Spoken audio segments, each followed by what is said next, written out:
Hello there everybody and welcome to another episode of First Canada, then the World, the GSP story. Yeah, as you saw in the last episode, we lost our world title shot. However, we were able to book ourselves in with Martin Kampman in a #1 contenders match. So in this episode, we're going to be fighting Martin Kampman in one of the longest fights I've had in this series. Then we will be fighting for the championship again. And you guys know how title fights go with me, so this should be an exciting one for you all to behold, I guess. So let's let's fight Martin Kampman now. Obviously, I was pissed at myself for losing that title match in the first round, and was looking at it as me as a bit of a failure. Really, I didn't like what I'd done, and I wanted to get through this fight fast as quickly as I could. Obviously, I ended up with quite a long fight, but shit happens. So I wanted to get through this fight quickly so that I could get myself into a title opportunity as soon as possible, really, and hopefully, hopefully in the title fight we can win the belt. So, yeah, I went in with the grapple here, slamming him down to the mat. Rear naked choke, because, I was hoping that the rear naked choke would work this time. And, sometimes it does work. Sometimes your rear naked choke just gets the guy and he just taps, but sometimes that doesn't happen, and you've got to try whenever you get the opportunity to get somebody in a submission, because you never actually do know whether they will just give it in, And that was definitely the situation at this point. And another takedown. He's got over under. He wants that rear naked choke. He's trying to set it up. So I'm getting him in the rear naked again, knowing that I can probably wear him down. That was so close. You guys saw that. That was like 1 second and he would have submitted, 1 second away from him tapping. But alas, that didn't end up being what. That didn't end up happening, so. But again, I'm going for submissions a lot in this fight because, well, the rear naked. I nearly finished rear naked. I figured get him into any submission I can, from pretty much any position, and try and put him down, But the bell stops as we go into the second round here. So let's wait for some advice from our corners and see what they have to say and what suggestions they have in order to better ourselves as a professional.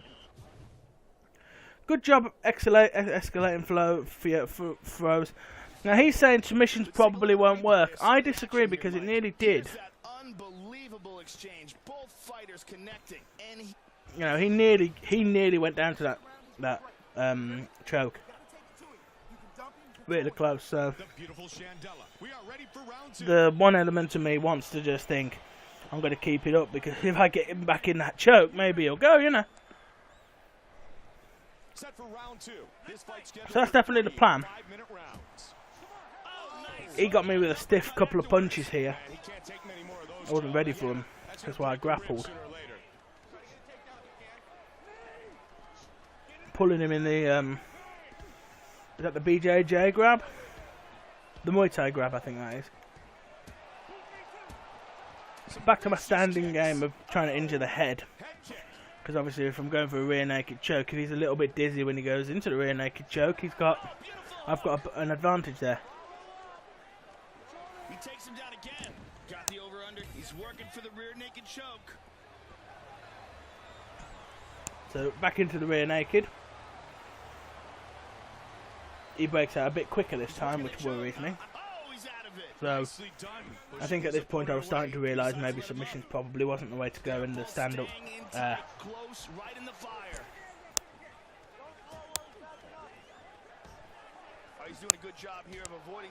stand-up that I had you know, trusted my entire career was the way to go. Rock him here. Follow it up, but I go in for a grab instead. He's grappling at me. He's trying to put me down. I'm fighting him for the control of the grapple because I want to spin around behind him. But we're up against the cage, so I get a couple of knees into his stomach here, driving the knees into his lower abdomen. Because that area is also part of the area that takes the damage when I go for a rear naked. So, you know, because I wrap my legs around his stomach. So, again, I'm going for the close combat in this fight, and then pulling back for the distant kicks and a couple of low kicks. But he's getting some nice stingers in, some nice punches as well, which is worrying to say the least. Because I'm watching that clock tick. I'm there watching that clock tick down as I get him on the floor and I pull back and that rear naked and I'm like, I can finish you before that timer runs out. 30 seconds is enough to finish you. But he pulls away at literally the last second again. So close to tapping out to that rear naked choke for me, choking him out and taking the victory. But unfortunately, of course, that doesn't happen. So again, we're broken up to go into the third round. Of only three rounds in the fight, so we won't be seeing this screen again. If we don't put him out in this fight, in this round, it goes to the judges. They decide the winner.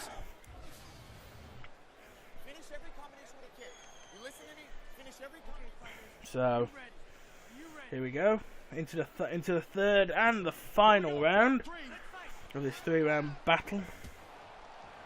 So in with the high kicks, the stomach kicks, the high kicks, kicks and more kicks, further kicks, extra kicks, a few kicks on a side plate, and a few kicks wrapped in a bread roll. But he gets in for the grapple. I'm trying to go for the slam to slam him onto his back. Looks like St-Pierre's cut here, Mike. He gets me down and mounts me. Pushing his opponent away. But I'm able to kick him off and get him with some knees to push him back. High kicks and push kicks to back him off. Because I don't want him in too close in case he catches me with something. All my hard work will be undone if he got a freak knockout here. So stomach kicks, low kicks, a few punches. He goes in for the grapple on me. I manage to slam it down with an I think that's like a arm drag takedown. He's on the mat, mounting him and smacking him in the head as hard as I can. But he pulls round, but I managed to pull him into the guillotine choke, and I don't think he's got a prayer. But he pulls free. It doesn't look as if he's got a prayer, but he pulls free. Again at the last second, so that's almost like the rear naked choke escape that he did earlier. He escaped from the guillotine, another move that I've used to finish fights in this game. But a kick and he goes down flat as a pancake. And there we go.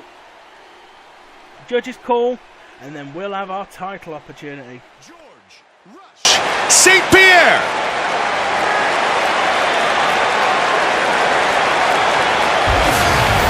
Here he steps into the middle of the highway and the semi runs him over. How good is that? Let's see it one more time. He just nails him with that. That's a highlight reel knockout right there, Joe.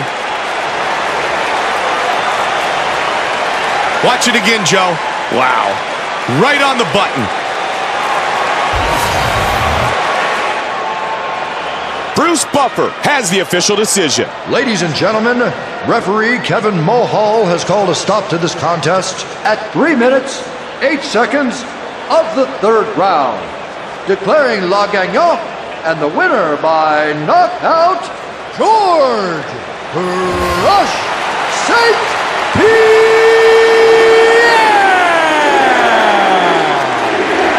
George Rush St-Pierre wins again. So here we go, guys. Another shot at the championship, held by Carlos Condit. Will we do better this time than we did last? I certainly hope so. Because I am sick of being beaten like a red-headed stepchild. We got Dan Mergliardo refereeing this fight.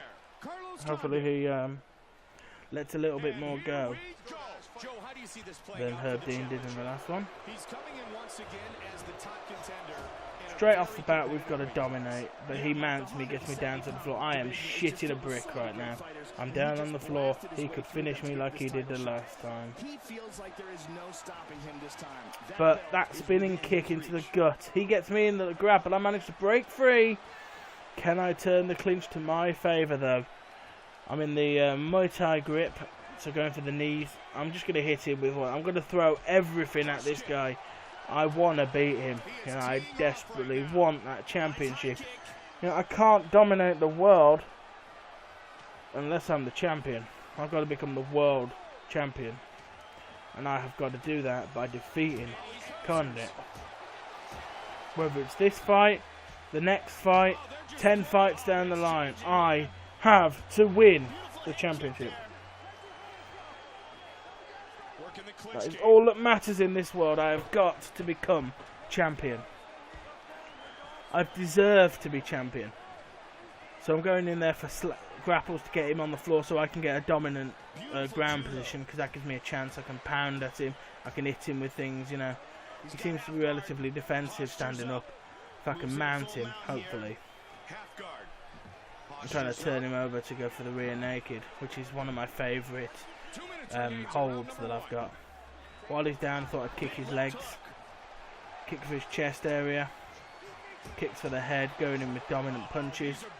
Desperate to do some damage, you know. This guy is going down as best. I'm going to take him down.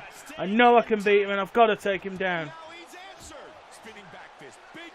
I've got to. He goes in with a grapple now. He's got the underarm. He's got his arms under mine, so he's got the control. He's in the control of the clinch. So I'm trying to turn it around, but he slams me to the mat. He's slamming my back into the mat. He's in control at this point, I think. But I've got the grab, but he's also in control.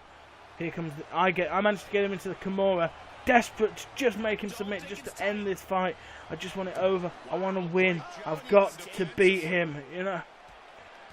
So I'm kicking him in the legs just to try and get the break, but he gets me in the arm lock, I think, at this point, yes. He's got me, he's in control of this one. But again, it's broken 3 by the referee, ringing that bell of his. So we are indeed heading towards round 2 of this 5-round championship fight.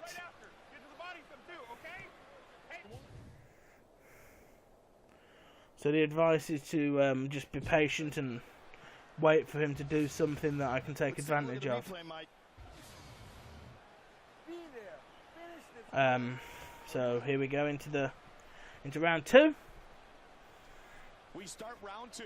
This fight scheduled for 5. There are 5 fights, 5 rounds, of course. Again, punches, back fists, kicks.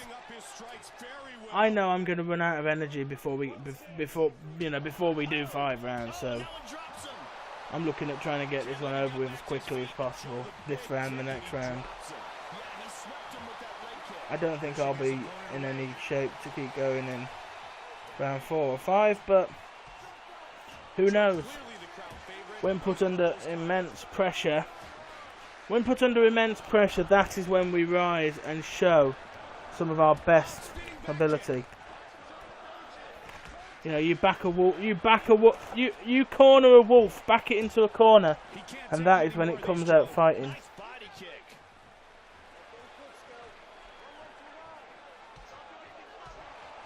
The calmest of wolves, when backed into a corner, become fighting machines. So in this fight, where I must win, I'm backed into a corner, so maybe I can come out fighting. Inside with the clinch again. At least that's the principle anyway. And hopefully the old adage and the principle comes true for me. Half guard. Because I could really do with that championship victory. Oh, he lets him up. Oh, spinning back fake. Because, Spinning back you know, to have a bogey fighter like Chael had with Anderson, mixing things up nicely. it really doesn't do you any good. Stopped. So, you know, let's go in with some punching and kicks. Looks like St-Pierre's cut here, Mike. Pulling close. Just hope we can do something. And the battle Pull round behind. Now here we are. We're close to getting him down for our rear naked. We're getting down, pulling, rear naked, locked in. Is this it? Could this be the end for Carlos Condit? No, no, it wasn't. But we tried. We came close. The kicks, they must be working. He must be taking damage. You know, we are pounding this guy with everything we've got. 2 rounds in the books, 3 rounds to go in this UFC title. And we're pulled into round number 3. From both fighters. Yeah, these are 2 very well-rounded guys, Mike. So we're going into the 3rd round for the 2nd fight running. Obviously, this fight does have 5 rounds, but we are going into round 3, which is what we did in the previous fight. And here we go, going into round number 3. All right, let's go to the replay, Mike. Unbelievable exchange here. Both men. Quick replay. It's time for round 3. Now, what are we going to do? It's a set for round 3. UFC's Bikini Babe there. And here we go, time for round 3. Now, And we are set for the start of round we're going 3. close, and it's just, we've got to put him down. This, you know, we are not made for more than 3 rounds. We are not that, you know. He goes down, but I don't want to mount him because he's good on the floor, so I just want to keep knocking him onto his back, letting him get up and doing it again. Don't want to put myself in any form of like weakened state. We're in the 3rd round. This is likely to be the round that makes or breaks the fight for us. And now, the crowd favoring George St-Pierre. We're smack bang in the middle. We've got we've done 2 rounds. We've got 2 rounds to go after this. If we're going to go the distance, of course. Side control, big right hand. 3 slams our back into the mat. Oh, he's mounted him. We're trying to get him off us. We've got to get him off us. This is worrying. We've got to get this geezer off us now. Escape from the bottom, moved into half guard. We are in a very, very low position right now. He could finish us at a moment's notice. Whilst we are able to get the knees up, he could have us in a dominant position in moments, and there's not a lot we can do. We've got to try and fight him off us. Mount again. Oh, big right hand. But he rocks us here into the arm bar, fighting desperately to pull out of that arm bar, fighting desperately with everything we've got. It wasn't enough. Everything we had wasn't enough to stop that arm bar while we were rocked. Damn. Right. What a performance. That's the end of this episode. Let's go to the judge's decision. Let's go to the official decision with Bruce Buffer. The veteran voice of the Octagon, Bruce Buffer, has the official decision.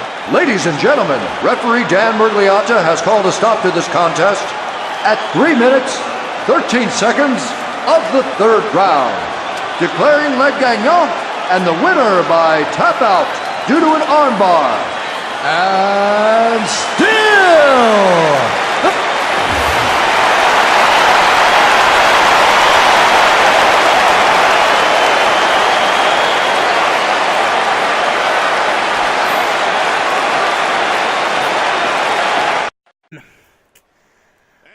And you guys know how title fights go with me, so this should be an exciting one for you all to behold, I guess.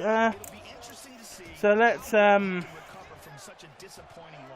let's fight Martin Kampmann now. Obviously, I was pissed at myself for losing that title match in the first round, and sometimes it does work. Sometimes your rear naked choke just gets the guy and he just taps, but sometimes that doesn't happen, and you've got to try whenever you get the opportunity to get somebody in a submission, because you never actually do know whether they will just give it in, And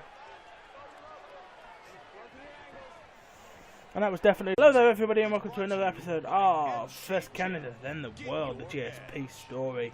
As you saw in the last episode, we lost our world title shot. However, we were able to book ourselves in with Martin Kampmann in a #1 contenders match. So in this episode, we're going to be fighting Martin Kampmann in one of the longest fights I've had in this series. Then we will be fighting for the championship again. Was looking at it as me as a bit of a failure, really. I didn't like what I'd done, and I wanted to get through this fight fast as quickly as I could. Obviously, I ended up with quite a long fight, but shit happens. So I wanted to get through this fight quickly so that I could get myself into a title opportunity as soon as possible, really, and hopefully, hopefully in the title fight we can win the belt. So, yeah, I went in with the grapple here, slamming him down to the mat. Rear naked choke, because, I was hoping that the rear naked choke would work this time.